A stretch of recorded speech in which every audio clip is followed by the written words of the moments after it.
I most certainly am very honored to be here today. I wish, in a way, that I was speaking on another topic. I've worked in the homicide unit for almost 10 years. My first 10 years on the department I worked for as a homicide detective.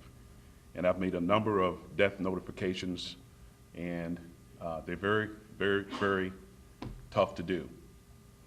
And I was just talking to a good friend of mine, Bill Frazier, and he said he prays often that if anything bad should happen, that it's not his daughters, it's not his wife, that it's not his grandchildren, that it would be him. He said he prayed and he asked the Lord to give him a pass. I was sitting in his office over at the state attorney's office, and I said, yeah, that's an honorable prayer. That was my prayer, but I didn't get a pass. Our daughter Lindsay was killed in 2006. It was December 3rd. She was murdered while attending a birthday party in Chandler, Arizona. And Annette asked me to briefly explain this to you if I could. I'll never forget it. It was December 3rd. I was in church. I was speaking. I do the announcements at my church almost every Sunday or whenever I'm in church. And I got a new phone. I don't know how to use it very well. And probably on December 3rd of 2006, it was the same situation because it started to go off. And we always tell people to turn their phones off at church. So I looked at my phone and I saw it was my daughter Lindsay. And Lindsay and I had an agreement that she's never to call me on Sunday morning because I go to church every Sunday morning. Or I try to go to church every Sunday. Every once in a while, I'm maybe out of town, or I just got a golf date that I just can't refuse. But most Sundays I'm in church, and the phone went off, and I was kind of chiding her to myself as I gave the announcements. And believe it or not, I try to be quick, try to think of what I can say that now that my phone's gone off. So I said, I hope that some of you, turn your phones off so we're not interrupted in church. The pastor's opposed to that just like I am, and you should turn your phones off because some of you have some unusual ringtones. And we just pray that it's not the devil went down to Georgia. So I finished the announcements in church, and the church was pretty much laughing like you are, and I walked down and walked outside, and I said, let me just call. There must be something wrong because she knows better than to call me on a Sunday morning this early because there's a 3-hour time difference. 10:30 in Florida, I guess 7:30 there in Arizona. And I called, and I heard just an awful commotion in the background. And I've heard that commotion, but in my mind says it's not that, it can't be that. So the phone cut off. I said, man, I don't even want to call back because I know it's something bad because I didn't hear what he said. I think I heard what he said. I thought he said, Lindsay's dead, but I wasn't sure. My mind kind of shut down on me, which happens in these tragic circumstances. My mind shut down on me, but I called, and he said, Lindsay's been killed. Lindsay's been killed. And the only thing I could say is, you got to be kidding me. I mean, she's 19 years old. She's got a 9-month-old baby. She's in college. She's trying to do the right thing. I just could not believe it. So I didn't even have the strength to go back into church. You would think you would go in and at least pray and ask the Lord to give you some guidance. No matter how good of a Christian you are, or how religious you are, sometimes human nature just takes over. So I told one of the deacons to go get my wife, and they did, and she came out, and she went in, and she got the pastor off the podium. He was preaching, and he came out, and all of the deacons gathered around, and they prayed, and they actually dismissed church. It's like the shortest sermon the pastor's ever had since he's been there. But they dismissed church. And we went home, and the chaos of trying to notify my other 3 daughters to get them to come over to the house and trying to get us all to Chandler, Arizona, because everybody feels as though they want to get out there, and they want to get out there quick. But I had experience in this area, but never myself. So I'm going to share something from C.S. Lewis, experience, that most brutal of teachers. But you learn. My God, do you learn? And I needed to learn quickly. I needed to stay calm. My daughter's been killed, and I need to get to Chandler, Arizona, and I need to stay calm because I got my girls, I got my wife, I got to call on my brothers, I got to call my friends, and I got to get to Arizona. So we go to Arizona.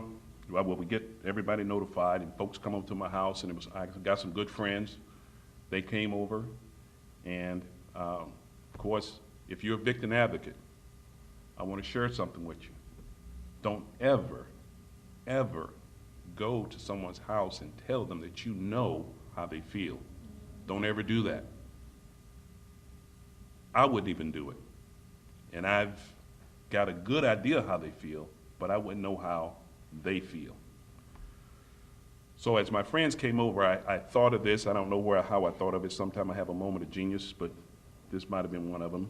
I'm going to read something that I thought of while I was sitting around with my thoughts and trying to have good thoughts of Lindsay.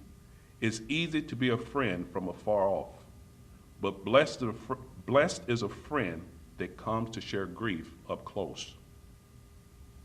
That's a friend. It doesn't matter what you do, just come.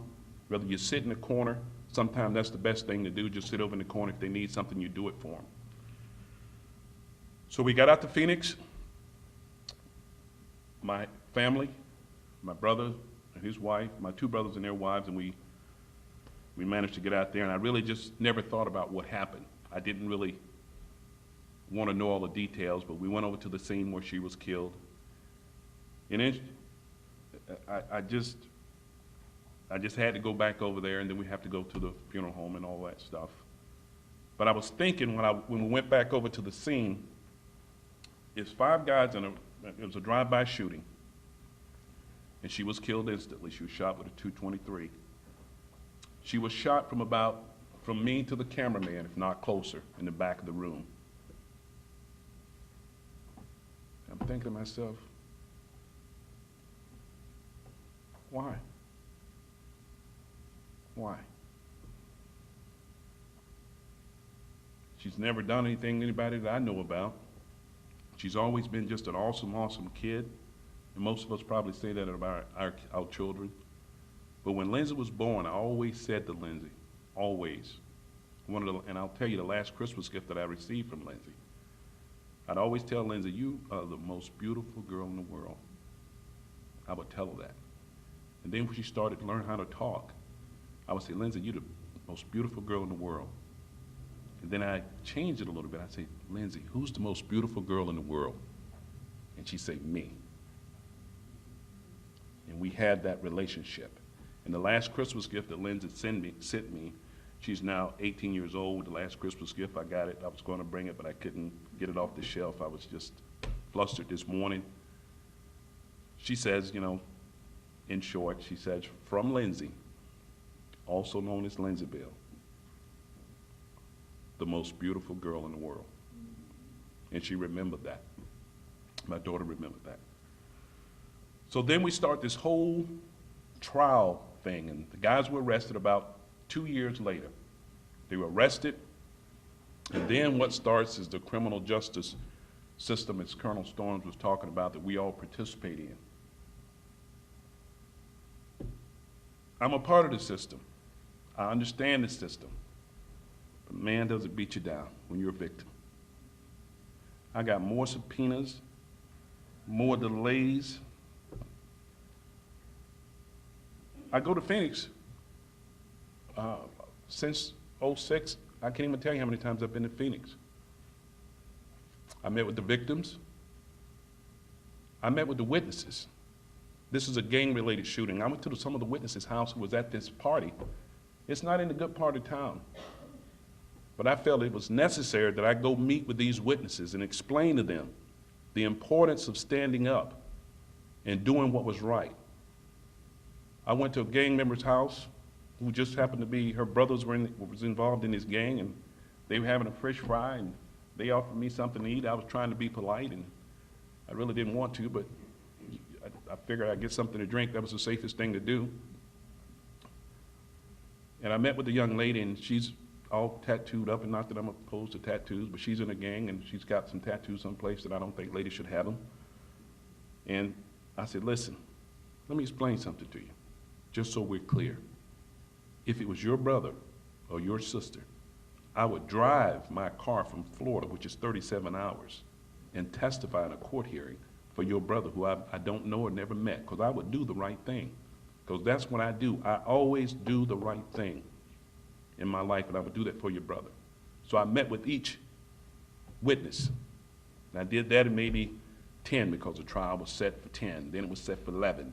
Then I got to call the victims back again, meet with them again. I got to meet with the witnesses again. So when I'm on my trips to Phoenix, that's what I do. Finally, in 2012, 2012, we have 2 guys that was arrested. It was a total of 5. 3 more got arrested in 12. The first 2 was in 09. We get to 12, and I go to a plea of negotiation. They killed my daughter. They killed my daughter, and with 6 other victims. But we're going to go to a plea conference. And I know how the system works. I'm going to go to the plea conference. They want me to go to a plea conference, I go. Plus, I wanted to see the guys in person, the 2 of them, to see how it would feel. You know, you look at TV and you see people doing crazy things, jumping with the rails and all that stuff. I didn't think that was in my character to do anything stupid, but I didn't know. So I wanted to see. So I sat over here, they sat over there. There was a federal judge who's negotiating this whole thing, and he reads all the facts of the case, and he tells these young fellows, he said, listen, the state's got a great case. You might want to consider taking a plea. And I got to tell you, while I was sitting over there, I saw both of them over there laughing and talking to their girlfriends and their friends who was in the gallery. The blood pressure was high. I didn't think about doing anything silly. I was just annoyed with the fact that he's over there breathing fresh air and my daughter's dead. I don't know if I wanted him dead. I just didn't want him over there breathing and having a good time. I don't know if they're dead or not, but I just didn't want to have him laughing and carrying on. So he said to me in court, said to the judge, we're going to take it to trial. We're going to take it to trial. So I got a quick, brief moment to speak. The judge, I only spoke twice in this whole process in a courtroom. They asked me, did I have anything to say? I looked over the 2 young men. I said, listen, I don't even know why I'm here talking about a plea, but I can't be angry forever.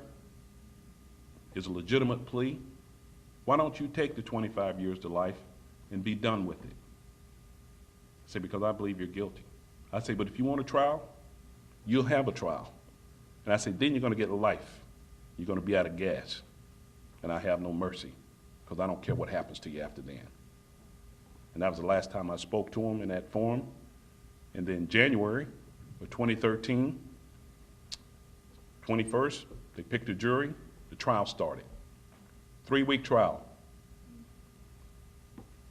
Crying every day because of the other 6 victims testified. I didn't know that another girl had died at the scene, but somebody was brave enough to do CPR. They did it, and she survived, and she testified for 2 days. The whole gallery was crying for 2 days. At the end of the week, I am spent. I'm out in Arizona. I'm at the hotel by myself, and 11 o'clock, I don't know if you know this, but in Florida, you guys are asleep when I'm awake in California, or vice versa, where everybody knows generally going to sleep. When it gets to be 11 o'clock, everybody I know is asleep. So I don't have anybody to talk to. So I read a good book by Tony Evans. My wife told me to read the Bible, it would put me to sleep, but I didn't do that, so I couldn't sleep. So we go 3 weeks of trial, and finally, we think we're at the end. It was a Thursday. The jury can't make up their mind. So you have got to be kidding me. I say, but it's all right. There's no worries. It's a Thursday. There's no court on Friday. The jury didn't want to go to work on Friday because they're all excused from work. So they're going to come back Monday and they'll decide. He's guilty. There's no worries. So they found him guilty on Monday morning of 16 counts. He scored out to like 352 years. Scored out. A month later, February 11th, I went back out to Phoenix. I don't have those frequent flyers because the victims' rights people, they fly me out. They just started flying me out. The other times I footed the bill, but they flew me out because I go to Phoenix all the time, just like I'm walking over to the state attorney's office. It's about the same thing. But if they need me, I go. And then we went to the sentencing hearing where I finally got an opportunity to talk. And I was going to keep it brief. I basically told the judge that he does not have to make a decision. He didn't have to make a decision. The decision was made by that young man when he decided to kill my daughter with a .223 rifle. He made a decision. He made a decision that he did not deserve to be out here with the rest of us breathing this air. He needed to be in prison where he belonged. He made a decision. All you need to do, Your Honor, is just to say the words. And then, of course, he gets up. He said he's not guilty. His family gets up and boo-hoo cries and whatnot. But the judge said, you know, Detective Key got it right. All I got to do is say the words. So I sentence you to natural life plus 102 years. So that part, I came back home and everybody says, hey, at least you got closure. Another stupid thing to say. There's another trial in June that I got to start this whole process over again. And I'm not worried about it. I still work in the homicide unit. I still do the best I can possibly do for victims. I try not to have too much contact with them. I let the other detectives that I invited to be here today so they'll know exactly how I feel, because I never really tell anybody. You're probably the only group I've ever told about how I really feel. And I had to modify that. Captain Ortman told me to modify it a little bit. But I want to share another saying that I have by C.S. Lewis. Crime is all right in its own way while it lasts. But you have to stop sooner or later, and then you still have to decide what to do, by C.S. Lewis. And I'm still crying, and I'm trying to make the best decision that I can possibly make. And I'm trying to do the right thing. I'm trying not to get so angry that I'm out of control. I'm trying to stay married.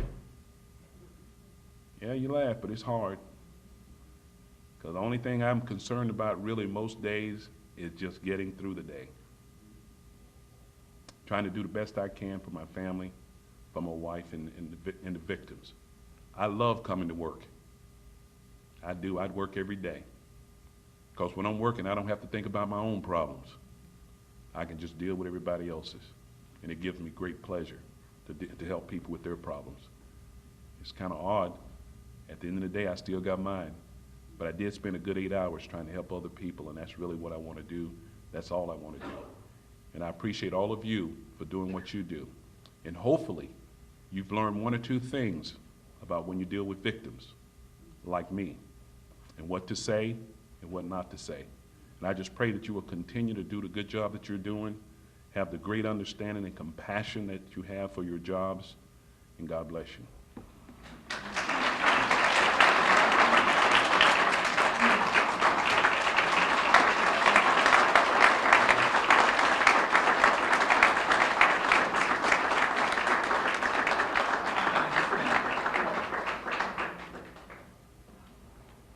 Captain Bernhardt. Very quickly, because nobody can repeat what he just said, but on Wednesday, Greg will be receiving the Law Enforcement Advocate of the Year for the state of Florida. I just wanted to.